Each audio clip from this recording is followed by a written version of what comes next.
Salut à tous, j'espère que vous allez tous bien. Alors, bienvenue dans cette nouvelle vidéo.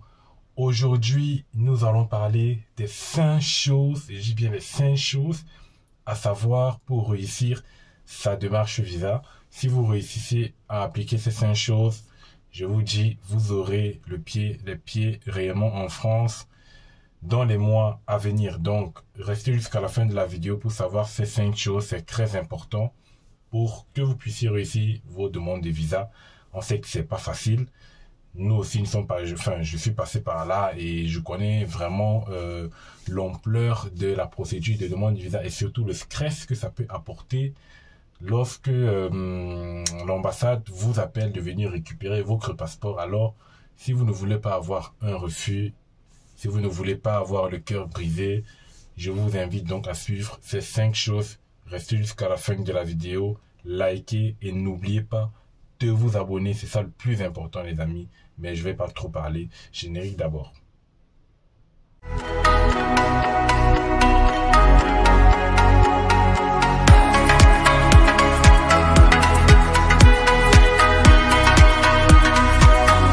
Pour revenir dans le vif du sujet, là je vais vous détailler en profondeur les 5 choses à savoir pour réussir sa démarche visa. Voilà. Donc quand je dis démarche visa, c'est vraiment, ça englobe toute votre procédure visa et non juste la demande de visa. Et donc la première des choses à savoir concerne le volet garant.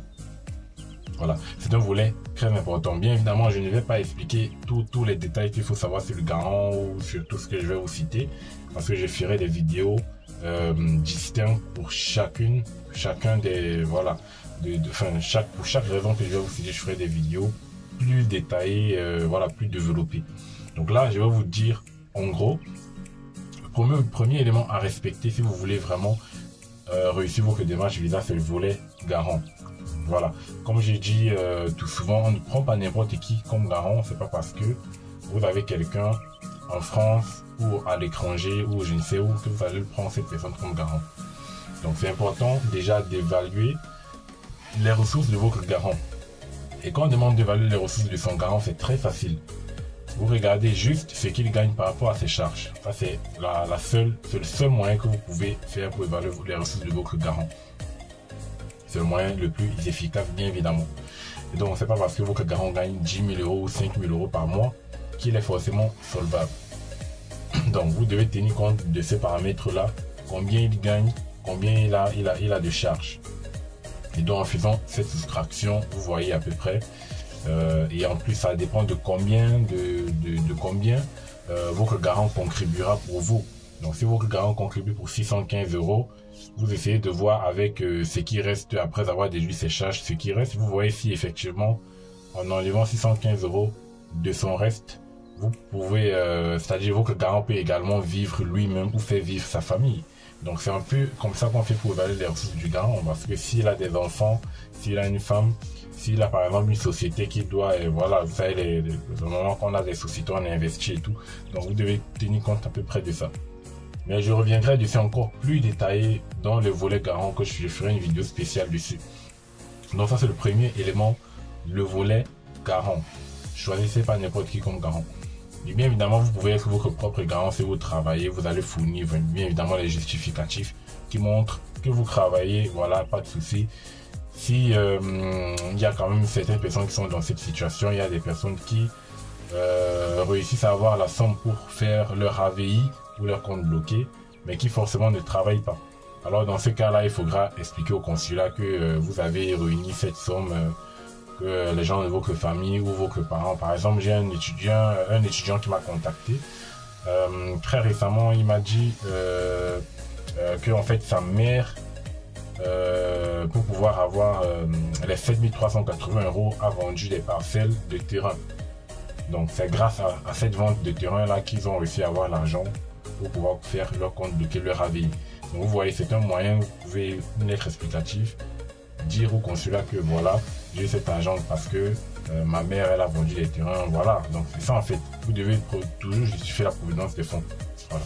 Donc ça c'est le volet garant à respecter si vous voulez réussir votre demande de visa, c'est surtout comment évaluer les ressources de son garant. Donc le volet logement, très important aussi. Si vous voulez pas avoir de motif 5, voilà, le logement c'est supérieur ou égal à 3 mois. Donc n'ayez pas des logements vraiment des logements pour 1 mois, pour 2 mois, non.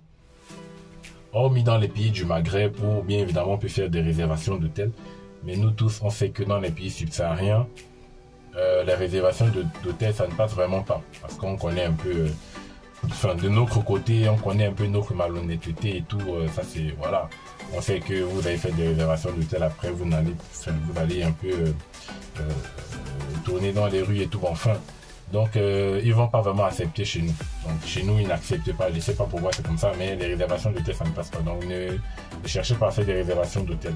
Voilà. Donc supérieur ou égal à 3 mois. Donc vous pouvez faire un bail, un contrat de bail, c'est pas si vous réussissez à avoir un logement chez un particulier ou n'importe où.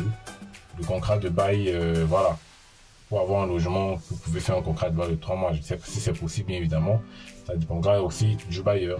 Donc, notez juste que le logement doit être inférieur ou égal à 3 mois, supérieur ou égal à 3 mois, et vous pouvez être hébergé, voilà. L'hébergement, pareil, ça doit être supérieur ou égal à 3 mois. Si une personne veut vous héberger provisoirement, pour que sur l'attestation, ils disent que c'est supérieur à 3 mois. Voilà. Et quand vous faites des logements qui sont inférieurs à 12 mois, vous devez toujours expliquer comment vous allez faire, ou comment vous devez faire pour vous trouver un logement après cette période. C'est-à-dire, si quelqu'un vous propose de vous héberger pendant 5 mois, vous devez dire au consulat que effectivement, au cours de votre séjour chez cette personne, vous allez faire des recherches de logement auprès de tel ou tel organisme pour pouvoir avoir votre logement. Là, ils seront sûrs qu'effectivement, vous avez déjà une idée en tête de comment vous trouver un logement pendant ce temps. Très important également. Donc ça, c'est le volet logement. Donc, assurez-vous d'avoir un logement décent, un bon logement. Donc, être hébergé également, ça demande de remplir des conditions, notamment la surface habitable et le nombre de personnes qui vivent à l'intérieur. Donc, je ferai également une vidéo dessus, une vidéo distincte pour vous expliquer tout ce qu'il faut savoir sur le logement, notamment sur l'hébergement. Voilà. Et maintenant, après le logement, c'est que, en fait, dans votre dossier, vous ne devez pas avoir des points d'ombre. C'est-à-dire, lorsque vous constituez votre dossier et que vous déposez à l'ambassade, il ne faut pas que, lorsque la personne étudie votre dossier, il se pose des questions. Ils ne doivent pas se poser des questions à l'ambassade. C'est ça qui entraîne parfois des refus. Lorsqu'il se pose des questions, il va se dire, cette personne m'a donné, il m'a donné un AVI, mais il n'y a pas de relevé bancaire de son garant, on ne sait pas d'où ça sort, on ne sait pas d'où cet argent sort et tout. Donc là, il va commencer à se poser des questions. Donc c'est important de vraiment de ressortir tous les points d'ombre que vous voyez que ça existe dans votre dossier. Et bien évidemment, comment on fait pour éviter les points d'ombre? En faisant des lettres explicatives. Si par exemple vous avez eu l'argent de vos clients, par exemple quand j'ai pris l'exemple, en vendant des terrains, vous devez faire une lettre explicative. Ils ne doivent pas deviner que cet argent-là provient des ventes de terrains. Donc tout ce qu'il y a comme point d'ombre, si vous avez eu par exemple, si vous avez fait une erreur dans votre dossier Campus France et que vous n'avez pas pu rectifier, faites une lettre explicative pour dire que bon voilà, dans mon dossier Campus France, ça s'est passé comme ça et comme ça. Donc n'hésitez pas à faire, vous pouvez mettre 3 lettres, 4 lettres explicatives. Ça ne doit pas être long comme des lettres de motivation, c'est bien petit 3, 4, 5 phrases qui expliquent un peu la situation. Ne faites pas des grosses lettres. Voilà, donc une simple lettre adressée à l'ambassade. Et voilà, vous expliquez la situation. Donc ça, c'est le troisième élément vraiment pour réussir sa démarche. Il ne doit pas avoir de points d'ombre, tout doit être clair. Donc, le quatrième élément, si vous voulez bien évidemment réussir vos démarches visa. Voilà, donc j'ai fait une petite pause sur la vidéo, j'étais en train de faire un truc. Donc, le quatrième, voilà, je parlais du quatrième élément à savoir pour réussir sa démarche visa, c'est de ne pas et surtout pas oublier de mettre un document dans votre dossier. N'oubliez pas des documents, ne déposez pas vos demandes de visa et après vous pensez que j'ai oublié tel document, j'ai oublié tel document. Là, c'est vraiment très très grave d'oublier un document, que ce soit un relevé bancaire ou je ne sais quoi. Vraiment, la demande de visa doit être, c'est très, comment dire, c'est-à-dire, ne tentez pas en fait d'oublier un document, c'est très capital, c'est très essentiel. Ils vont pas, c'est vrai que de temps en temps, ils appellent certains étudiants pour demander de venir avec un document. Voilà, c'est vrai que l'ambassade les appelle souvent pour dire de ramener un document spécifique. Et voilà, et souvent dans ces cas-là, ça veut dire que vous avez eu un bon dossier et qu'ils veulent juste s'assurer de quelques petits paramètres. Donc dans ce cas-là, après, vous avez forcément un visa accordé. Mais ne vous mettez pas quand même dans cette situation parce qu'il y a plein de personnes ici qui oublient et qui voient, ils ont des visas refusés. Donc vraiment, n'oubliez pas de mettre un document dans votre dossier. Donc avant de déposer, vérifiez toujours votre demande. Voilà, et c'est pour ça que c'est important de commencer à l'avance. Au fur et à mesure que vous avez les documents, vous vérifiez, vous notez ce que vous avez déjà, vous cochez, vous faites une liste, vous cochez ce que vous avez déjà. Ce que vous n'avez pas, vous savez que vous n'avez pas et que vous allez les constituer. Voilà, donc pour les documents des garants, pour tout ça, ça s'envoie par mail, scan propre en couleur, et vous imprimez également en couleur, et puis c'est bon. Pas besoin d'envoi DHL ça va prendre un peu de temps. Donc direct, on scanne, ça passe. L'essentiel c'est que le document doit être authentique, doit être vrai. Voilà. Et donc le cinquième élément, bien évidemment, un peu banal, c'est la disposition de son dossier. Donc quand vous partez déposer votre dossier, ça doit pas être sens dessus-dessous. Vous ne devez pas commencer devant en mettre d'abord vos graviers pour qu'ils voient que voilà, vous avez vos graviers. Bien évidemment, voilà, il y a un classement spécifique pour le dossier de demande de visa et je reviendrai également dessus. Voilà, donc c'est très important de savoir comment disposer son dossier de demande de visa. Donc voici donc les 5 choses que si vous appliquez, vous aurez forcément votre demande, enfin pas vous aurez forcément votre demande de visa, mais vous aurez votre visa. Et vous allez donc réaliser votre rêve que vous attendez forcément pour certains depuis longtemps ou pour les nouveaux qui viennent de commencer la procédure. Voilà.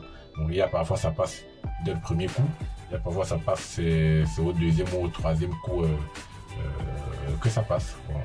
Donc il faut être patient et ça viendra.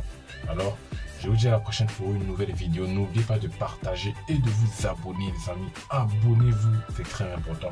C'est mon soutien, c'est ma force et c'est ma motivation. Voilà. Ciao.